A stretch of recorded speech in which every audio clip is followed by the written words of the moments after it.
Bismillahirrahmanirrahim. Selamat siang. Assalamualaikum warahmatullahi wabarakatuh. Waalaikumsalam warahmatullahi wabarakatuh. Yang terhormat Bapak Kepala SMP Negeri 3 Tulungagung dan yang saya hormati Bapak Ibu Guru, rekan pengajar SMP Negeri 3 Tulungagung. Puji syukur kehadirat Allah Subhanahu wa Ta'ala karena pada siang hari ini kita semua masih diberi kesempatan, kesehatan untuk bersama-sama berada di sini di ruang koordinasi SMP Negeri 3 Tulungagung dalam rangka diseminasi kegiatan guru penggerak angkatan 7 tahun 2022. Pada kesempatan siang hari ini, untuk mengawali acara, marilah kita buka bersama dengan bacaan basmalah. Bismillahirrahmanirrahim. Terima kasih Bapak Ibu yang kami hormati. Pada kesempatan hari ini di ruang koordinasi ini kami calon guru penggerak angkatan 7 tahun 2022 akan melaksanakan berbagi pemahaman dan pengalaman modul 1.4 budaya positif di sekolah. Untuk kegiatan berbagi pemahaman dan pengalaman ini, yang pertama akan disampaikan oleh saya sendiri, Sri Wulandari, saya guru bahasa Jawa CGB angkatan 7, dan yang kedua Ibu Isroia, guru bahasa Inggris, dan yang ketiga Ibu Arika Panang, untuk Ibu Arika Panang dari kelas 218, sedangkan saya dan Bu Isroia dari kelas 217. Pertama kita panjatkan puji syukur kepada Allah Subhanahu wa Ta'ala atas limpahan rahmatnya. Kita semuanya masih diberi barokah dan bahagia. Salawat dan salam kita aturkan kepada junjungan kita Nabi Muhammad Sallallahu Alaihi Wasallam yang akan kita tunggu saatnya di yaumul qiyamah.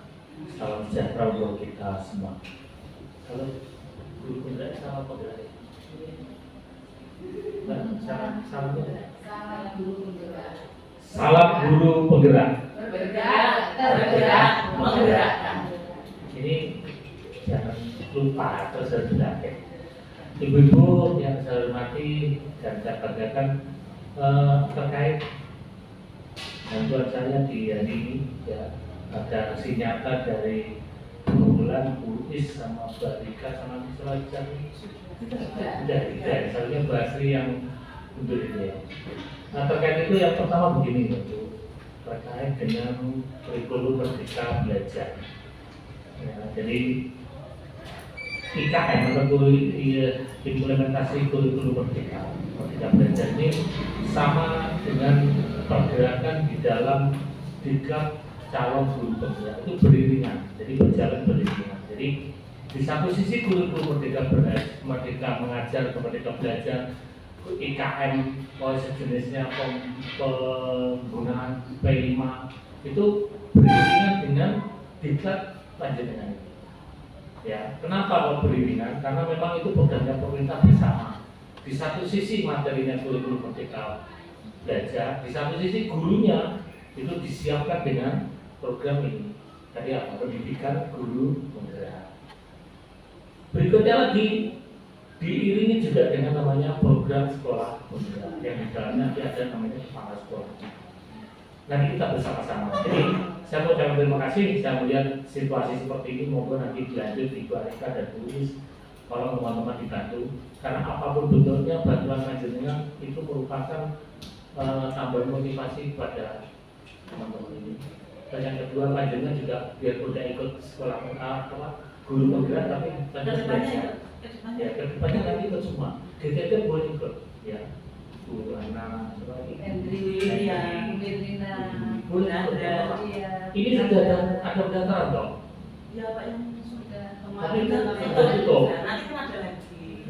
Saya mau bantu ini nanti rapat dinas juga saya sampaikan lagi ya. Yang muda-muda terus bergerak untuk ikut CGP. Kelihatannya berat, tapi kalau kita bantu bareng-bareng, ya nanti semua guru SMP 3 ini saling membantu. Termasuk saya seperti ini juga siap membantu panjenengan, ya membantu panjenengan. Nanti begitu juga sebaliknya, saya juga begitu. Nanti saya setelah menggerak bulan Maret, insya Allah ini saya sampai Februari sudah mengunggah surat keterangan siap gubernur. Nanti setelah itu nanti bulan Maret saya sudah mulai bergerak untuk juga sama seperti hubungan Bu Is dan Bu Rika sama gubernur kemarin itu. Nanti mirip, cuma pergerakannya itu nanti kalau saya fokusnya lebih besar. Jadi kalau panjenengan lebih bergerak di hadapan murid sebagian besar kegiatannya. Nanti kalau saya ke sekolah, yang murid ya guru. Nanti saya seperti itu ya. Terus yang berikutnya Bapak Ibu, saya mohon bantuan biarpun nanti panjenengan CGP bergerak di guru bergerak, guru dan Bu Anissa sudah guru proses pembelajaran di kelas 7, 8 dan 9 tolong bentuk kursi meja dibuat jangan seperti kelas model dulu ya. Nah, tadi kan sudah saya itu semua kelas 8, 9 yang masih menggunakan kurikulum 13 tetap diberi materi bentuknya bebas dalam arti per blok itu boleh ya. Dan bentuknya lagi nanti Padekan ada ya nanti monggo bantuan dulu ke Padekan ya, Sarpas sama Pak Hassani untuk menata ruang guru tidak di model tidak seperti itu lagi nanti karena apa menghadapi saya sekolah muda. Saya nanti penyampaian materi saya itu nanti juga tidak harus face to face seperti murid dengan guru tidak, tapi nanti model seperti guruan dengan tadi ya. Jadi benar nanti ada 5 kelompok, satu kelompok 5 anak, 6 anak. Nah nanti guru juga begitu. Nanti mejanya dibuat aduk-adukan saja, nanti duduknya berbuka, nanti mengajar. Terus tempat penyampaian saya nanti itu di tengah saja dulu, di tengah di selatan. Jadi nanti backgroundnya dipasang gambar seperti ini. Kita ubah sekarang. Mulai sekarang tolong tahun 2023 ini kita ubah. Mumpung saya juga mau ikut itu, jadi bareng-bareng bergerak bersama. Ya, nanti seperti itu.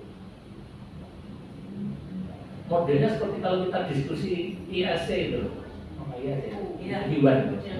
Nah, ya itu modelnya seperti itu. Jadi model nanti kalau bertanya mau nanti panjenengan silahkan bertanya. Ya apa seperti ini bulan sampaikan, tulis 2 hari sampaikan, mohon bantuan untuk bertanya terkait apa materinya itu. 1, 2 saja, tidak usah banyak-banyak.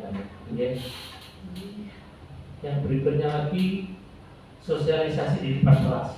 Monggo Bu Rika, Bu Is, Bu Wulan, silahkan panjenengan saat upacara juga seperti tadi. Ya, Bu Is sama Bu Rika yang Bu Wulan sudah tampil. Bu Is sama Bu Rika. Bu Rika jajan Pak.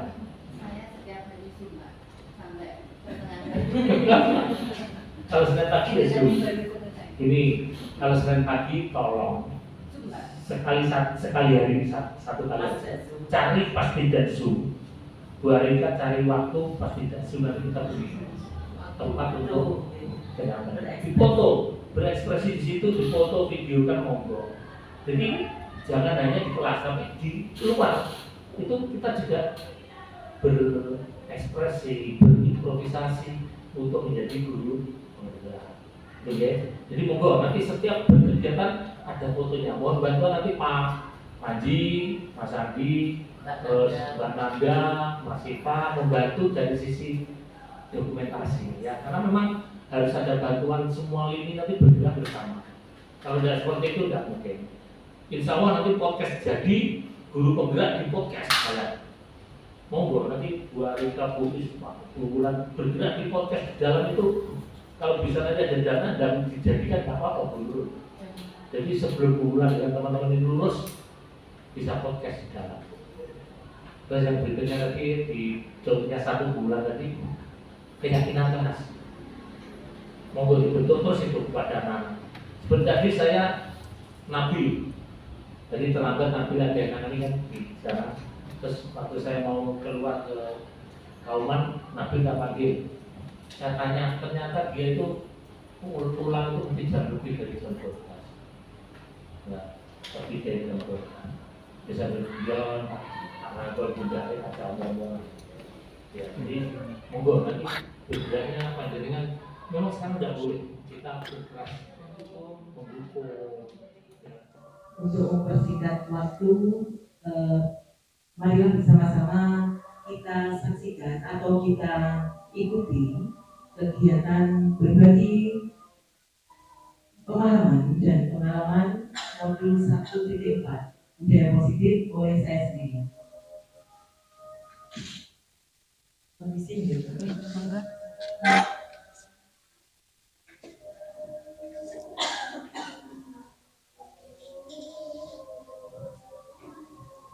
Bapak Ibu rekan guru yang kami hormati, pada kesempatan ini saya CGP Angkatan 7 kelas 217 ingin berbagi pemahaman saya terkait dengan budaya positif yang sudah kami pelajari pada pendidikan guru penggerak tahun 2022 ini. Adapun materi yang akan kami bagi antara lain perubahan paradigma belajar, disiplin positif, kemudian motivasi perilaku manusia, kebutuhan dasar, posisi kontrol, restitusi, keyakinan kelas, dan yang terakhir segitiga restitusi. Untuk materi yang pertama adalah perubahan paradigma belajar. Perubahan paradigma belajar diawali dari adanya paradigma yang dicetuskan oleh Ki Hajar Dewantara yang menggaungkan pembelajaran berpihak kepada murid. Pembelajaran paradigma baru merupakan pembelajaran yang berorientasi pada penguatan kompetensi dan pengembangan karakter sesuai dengan nilai-nilai Pancasila, sesuai dengan amanah kurikulum merdeka. Dan berikutnya, pembelajaran paradigma harus memastikan praktik pembelajaran yang berpusat kepada murid. Assalamualaikum warahmatullahi wabarakatuh.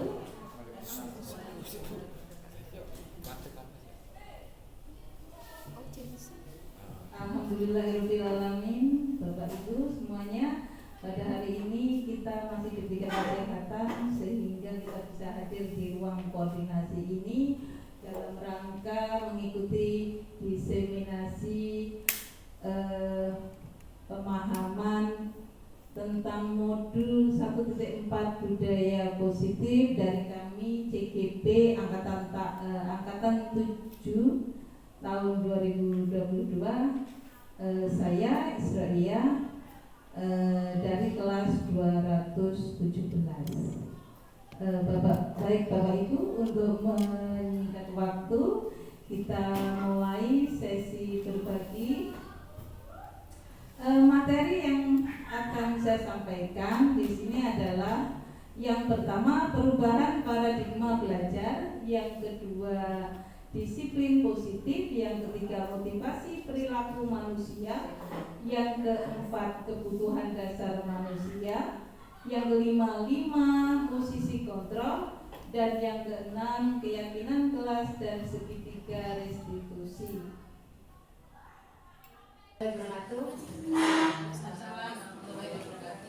Terima kasih atas kesempatan dan waktunya. Saya minta waktunya kurang lebih 15 menit insya Allah ya. Di sini saya akan berbagi pengalaman dan pemahaman tentang budaya positif. Perkenalkan dulu, saya Arika Panam SSI, CGP Angkatan 7 Kabupaten Tulungagung. Saya mengajar di SMPN Tulungagung. Insya Allah semuanya sudah kenal ya. Kelihatannya sudah ngantuk, agak ngantuk. Oke, RPG Jaya, hebat, bermartabat. Oke, konsep inti yang mau saya sampaikan tentang budaya positif yaitu yang pertama adalah perubahan paradigma belajar, kemudian disiplin positif, kemudian motivasi perilaku manusia, kemudian kebutuhan dasar manusia, posisi kontrol guru, keyakinan kelas, dan segitiga restitusi beserta aksi nyatanya. Yang pertama adalah perubahan paradigma belajar. Ini tadi sudah disampaikan oleh Bu Wulan dan juga Bu Israelia. Jadi saya sampaikan garis besarnya saja bahwa perubahan paradigma belajar dulu pembelajaran berpusat pada guru, sekarang berpusat pada peserta didik atau siswa ya, menurut Ki Hajar Dewantara. Jadi kita sebagai seorang guru hanya mempunyai dua peran, yaitu mendidik dan mengajar. Keduanya itu mempunyai arti yang berbeda. Nah, tadi sudah disampaikan oleh Bu Bulan. Selanjutnya, tujuan pendidikan yaitu menuntut segala kodrat yang ada pada anak agar mereka dapat mencapai keselamatan dan kebahagiaan setinggi-tingginya, baik sebagai individu maupun sebagai anggota masyarakat. Jadi sebagai guru kita hanya menuntut kodrat anak. Kodrat anak itu ada dua, yaitu kodrat alam dan kodrat zaman. Kalau kodrat alam itu sesuai dengan lingkungan sekitarnya, sudah bawaan dari sananya gitu ya. Kalau kodrat zaman berarti kita menuntut sesuai dengan zamannya. Jadi kalau dulu anak masih suka diceramai zaman dulu waktu kita kecil ya, tapi kalau sekarang tidak, sudah berubah zamannya. Jadi kita harus gimana? Harus mengubah cara pengajaran kita, yaitu dengan misalkan pembelajaran secara inovatif. Misalkan saja kita harus memanfaatkan teknologi dan lain sebagainya. Anak sekarang menyukai HP, menyukai game. Jadi kita harus bisa belajar kepada Pak Panji guru TK, yaitu pembelajaran yang berbasis game, IT ya, IT gitu. Contohnya Mentimeter, kemarin saya juga diajari Pak Panji, anak-anak sangat antusias dalam pembelajarannya. Berarti itu kita sudah menuntun anak sesuai dengan kodrat zamannya. Oke, selanjutnya tadi kodrat alam dan zaman. Baik, ini adalah aksi nyata terkait filosofi Ki Hajar Dewantara, yaitu gambar pertama ini menunjukkan bahwa pembelajaran tidak harus selalu di dalam kelas. Jadi kita mengikuti kemauan anak, tapi tetap kita menuntunnya ya. Seperti itu. Yang gambar kedua itu kita mengikuti kodrat zaman anak, yaitu dengan pemanfaatan TIK, teknologi. Ya, kemudian gambar yang ketiga itu adalah presentasi. Jadi kita menumbuhkan jiwa kepemimpinan kepada anak dengan melalui presentasi ataupun bisa juga pembiasaan pagi yang sudah kita laksanakan, bergantian memimpin membaca Pancasila, bergantian memandu menyanyikan lagu Indonesia Raya. Itu merupakan salah satu aksi nyata budaya positif kepada anak. Dan kemudian yang selanjutnya adalah disiplin positif dan teori motivasi. Sekilas-sekilas saja karena tadi sudah sangat jelas dijelaskan oleh Bu Wulan dan Bu Isroijah. Disiplin positif dan teori kontrol. Disiplin positif merupakan pendekatan mendidik anak untuk membentuk kontrol diri dan pembentukan kepercayaan diri, sehingga mereka bisa berperilaku dengan mengacu pada nilai-nilai kebajikan universal dan memiliki motivasi intrinsik bukan ekstrinsik ya. Intrinsik itu berarti dari dalam diri. Apapun yang terjadi, walaupun tidak ada penghargaan atau hukuman, anak itu tetap melaksanakan apa yang seharusnya dilaksanakan, seperti itu. Untuk teori kontrol, untuk teori kontrol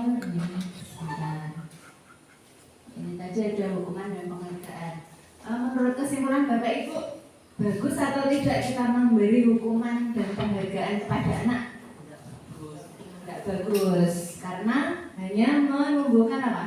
Motivasi secara eksternal atau ekstrinsik saja. Yang bagus tadi menurut Bu Wulan, menurut penjelasan Bu Wulan dan MEMIS itu adalah menumbuhkan motivasi secara intrinsik ya. Selanjutnya keyakinan kelas.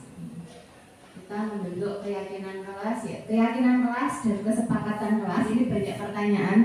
Apa bedanya keyakinan dan kesepakatan? Seperti itu.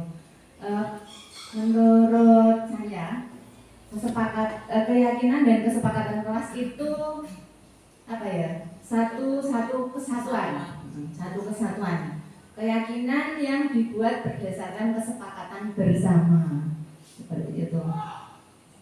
Nah ini, keyakinan kelas keyakinan adalah nilai-nilai kebajikan universal yang disepakati secara tersirat dan tersurat, lepas dari latar belakang suku, negara, agama maupun bahasa yang dipegang atau diyakini seseorang ya. Selanjutnya, nah ini apa alasan guru perlu membuat keyakinan kelas? Nah, guru perlu membuat keyakinan kelas, yaitu sebuah keyakinan yang dibuat bersama semua anggota kelas, yaitu guru dan murid. Dengan adanya keyakinan kelas diharapkan dapat meningkatkan kedisiplinan murid, yakni disiplin yang muncul dari dalam diri, bukan dari luar. Kemudian ini ciri-ciri kesepakatan kelas yang harus dipahami ya. Yang pertama itu bersifat lebih abstrak daripada peraturan yang lebih rinci dan konkret. Kemudian keyakinan kelas itu berupa pernyataan universal yang dibentuk dalam kalimat positif. Yaitu contohnya misalkan keyakinan kelas itu tidak boleh seperti ini. Jangan berlari di kelas atau koridor. Ini kan berarti merupakan kalimat negatif. Yang benar itu adalah berjalanlah di kelas atau koridor. Seperti itu, salah satu contoh dari keyakinan kelas.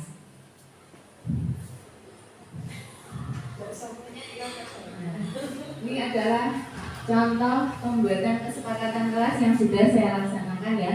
Jadi anak-anak masing-masing menulis apa yang mereka yakini, kemudian ditanda-tangan. Seperti itu. Saya lanjut ya. Oke, selanjutnya adalah kebutuhan dasar manusia. Ini tadi juga sudah sangat jelas diterangkan oleh Bu Wulan dan Nanis. Jadi ada 5 kebutuhan dasar manusia, yaitu kebutuhan untuk bertahan hidup, kemudian kebutuhan kasih sayang, selanjutnya adalah kebutuhan akan kebebasan atau freedom, kemudian kebutuhan akan kesenangan atau fun, yang selanjutnya yang terakhir adalah kebutuhan atas penguasaan. Jadi kelima kebutuhan dasar ini sebisa mungkin harus dipenuhi oleh seorang individu. Karena kalau salah satu tidak ada yang dipenuhi, maka akan terjadi suatu penyimpangan perilaku seperti itu. Jadi kalau peserta didik itu melakukan penyimpangan, pertama yang kita lakukan sebenarnya kita harus menggali terlebih dahulu kebutuhan dasar apa yang belum mereka miliki atau yang belum terpenuhi. Oke, selanjutnya adalah posisi kontrol guru. Saya juga menjelaskan sekilas. Nah, yang pertama penghukum seperti tadi, ini kurang efektif ya untuk diaplikasikan di peserta didik zaman now.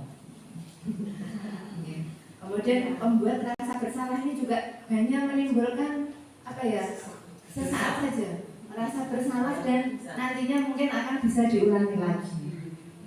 Kemudian yang ketiga adalah posisi kontrol sebagai teman. Nah, ini yang sering saya lakukan sebenarnya. Sebelum saya mengenal ini 5 posisi kontrol dulu, ini sebenarnya ada positif ada negatifnya. Positifnya, posisi kontrol sebagai teman itu anak-anak mau jujur kepada kita, kemudian mau curhat apa adanya. Tapi negatifnya itu kadang kita tidak dihargai seperti itu. Lupa. Iya, lupa kalau kita adalah gurunya kadang seperti itu. Nah, ini saya belum mempelajari hari ini, makanya saya kemarin masih menerapkan posisi kontrol sebagai teman karena menurut saya yang paling efektif daripada posisi kontrol penghukum. Tapi sekarang setelah mengenal, insya Allah akan saya perbaiki menjadi posisi kontrol manager. Nah, ini sebagai posisi kontrol manager. Oke, untuk menyelesaikan masalah anak, karena tadi ada salah satu kebutuhan yang dasar yang belum terpenuhi ya, maka kita bisa menyelesaikan masalah dengan menggunakan segitiga restitusi, posisi manajer ya. Nah, jadi juga sudah diterangkan dengan detail oleh Bu Wulan dan Nanis Roija. Itu tahap-tahapnya seperti tadi. Langsung saja saya di aksi nyatanya. Ini ada beberapa tahap. Mungkin kalau mau PowerPoint-nya nanti saya share. Misalkan ingin menyelesaikan masalah bersama murid dengan menggunakan segitiga restitusi gitu ya. Ya ini saya kata-katanya juga sudah lengkap di situ. Kata-kata apa yang harus kita sampaikan ke anak. Dan langsung aja saya perlihatkan video aksi nyata saya. Ini saya sudah menyelesaikan permasalahan anak tentang makan di kelas dan juga terlambat ke sekolah. Tapi yang saya tampilkan cuma satu video.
Jadi di situ anak itu mencari solusinya sendiri. Kita hanya memfasilitasinya saja seperti itu. Ini saya lanjut ya. Seperti itu kira-kira segitiga restitusi yang diterapkan dalam pemecahan masalah.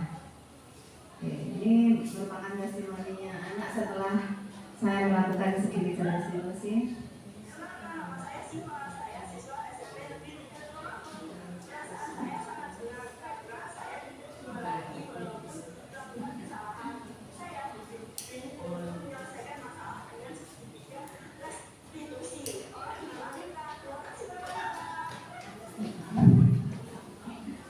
Keceriaan anak-anak.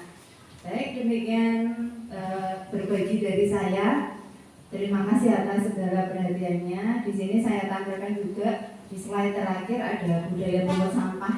Jadi mohon bantuan teman-teman jika ada sampah untuk peduli lingkungan, untuk memungut sampah anak-anak mungkin bisa diberi contoh juga. Kemudian yang kedua adalah budaya literasi yang sudah berjalan di SMP kita setiap hari Selasa, Rabu, dan Kamis. Kemudian budaya menumbuhkan jiwa kepemimpinan, yaitu yang sudah saya bicarakan tadi ya, yaitu dengan presentasi di depan kelas maupun memimpin membaca Pancasila dan memandu menyanyikan lagu Indonesia Raya. Baik, terima kasih banyak atas perhatian teman-teman semua. Salam guru penggerak, bergerak, tergerak, menggerakkan. Terima kasih banyak. Wassalamualaikum warahmatullahi wabarakatuh.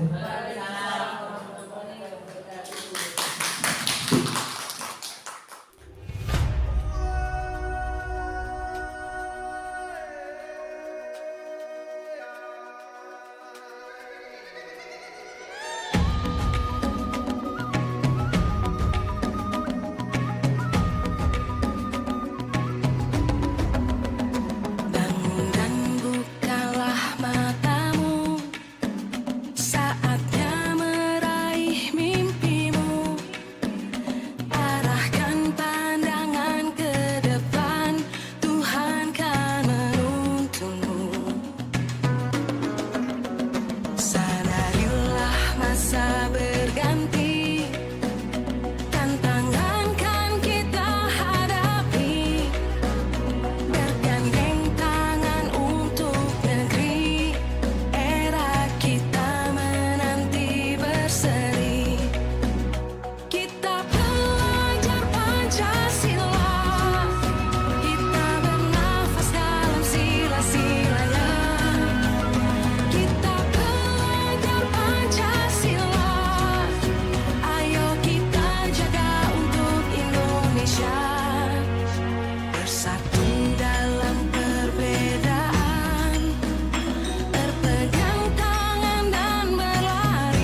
Assalamualaikum, Mem. Waalaikumsalam. Silahkan duduk, Berlian. Gimana, sehat ya? Sehat, Mem. Kamu tahu kenapa saya panggil ke sini, Berlian? Tahu, Mem, karena saya datang terlambat. Tadi berangkat jam berapa dari rumah? Jam 7. Kamu tahu ya, masuknya sekolah kita itu jam berapa? Jam 7. Kira-kira kalau Berlian berangkat dari rumah jam 7, kemudian masuk sekolahnya jam 7, Berlian datang tepat waktu atau tidak? Tidak, Mem, saya terlambat. Baik, Berlian, setiap orang punya kesalahan ya. Saya juga pernah datang terlambat ke sekolah karena sesuatu hal yang darurat. Tapi di sini saya tidak mau mencari siapa yang salah. Saya ingin mencari solusi dari masalah kamu tersebut. Berlian pasti punya alasan kenapa datang terlambat. Ya, Mem, hari ini saya bangun kesiangan, makanya saya terlambat ke sekolah. Kenapa Berlian sampai bangun kesiangan? Saya main HP sampai larut malam, Mem. Oh, berarti Berlian bangun kesiangan karena tidurnya larut malam ya? Iya, Mem. Kira-kira datang terlambat, apakah sesuai dengan keyakinan kelas kita? Maaf, Mem, saya sudah melanggar keyakinan kelas kita. Kira-kira hal apa saja yang bisa mencegah Berlian tidak terlambat masuk sekolah? Lebih awal, tidak tidur terlalu larut malam karena bermain HP, dan saya akan memasang alarm. Kapan kira-kira Berlian akan melakukan hal-hal tersebut yang bisa mencegah Berlian datang terlambat ke sekolah? Mulai malam ini, saya akan tidur lebih cepat dan bangun lebih awal. Terima kasih ya Berlian, kamu mau melakukan perubahan ke arah yang lebih positif. Semoga kedepannya kamu bisa menjadi anak yang lebih bertanggung jawab dan mentaati peraturan. Baik, kamu bisa kembali ke kelas ya Berlian, tetap menjadi anak yang baik, yang mematuhi peraturan dan keyakinan kelas kita. Ya, Permisi, salam. Mem. Ya.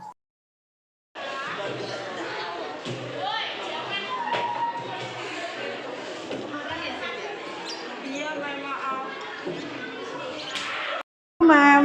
Waalaikumsalam. Silahkan duduk, Siva.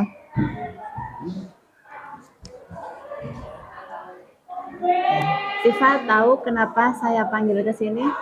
Tahu, Mem, karena saya sudah makan di saat jam pelajaran. Menurut Siva, makan di saat jam pelajaran itu perbuatan benar atau salah? Salah, Mem.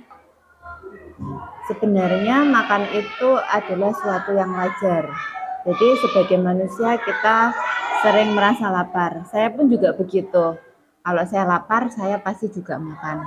Tapi kita harus tahu di mana tempat dan waktu yang tepat untuk makan. Tadi Siva pasti merasa sangat lapar ya makan di kelas. Iya, Mem, saya sangat lapar. Emangnya tadi Siva waktu berangkat sekolah tidak sarapan ya? Tidak, Mem, karena kalau saya sarapan, saya pasti akan terlambat ke sekolah. Memangnya tadi Siva bangun jam berapa? Jam 5, Mem. Padahal bangun jam 5 ya, kok nggak sempat sarapan? Masuknya sekolah kan jam 7. Soalnya setelah bangun tidur, saya langsung sholat subuh, terus mainan HP. Dan tiba-tiba sudah jam 7 kurang. Saya langsung mandi dan buru-buru berangkat ke sekolah. Apa kamu masih ingat dengan keyakinan kelas yang kita buat bersama? Masih ingat, Mem. Coba sebutkan keyakinan kelas kita. Tidak boleh terlambat, tidak boleh berkata kotor, dan tidak boleh makan di kelas saat jam pelajaran. Kira-kira apa yang Siva lakukan tadi sudah sesuai dengan keyakinan kelas kita yang kita buat apa belum, Siva? Tidak sesuai, Mem. Maaf. Di sini saya tidak ingin menghakimi siapa yang salah dan siapa yang benar. Saya hanya ingin Siva menjadi anak yang taat dan tertib peraturan. Iya, Mem. Saya tidak akan mengulangi kesalahan saya. Kira-kira bagaimana cara Siva memperbaiki kesalahan yang telah dibuat tadi? Saya tidak akan makan saat pelajaran lagi, dan saya akan sarapan dan mempersiapkan lebih awal. Baik Siva, kira-kira Siva kapan akan mulai memperbaiki kesalahannya? Mulai besok, Mem. Setelah ini, saya berharap Siva menjadi anak yang lebih taat aturan dan mematuhi keyakinan kelas kita ya. Siap, Mem. Terima kasih Siva, kamu boleh kembali ke kelas ya. Ya, Mem, sama-sama. Hati-hati ya. Assalamualaikum, Mem. Waalaikumsalam.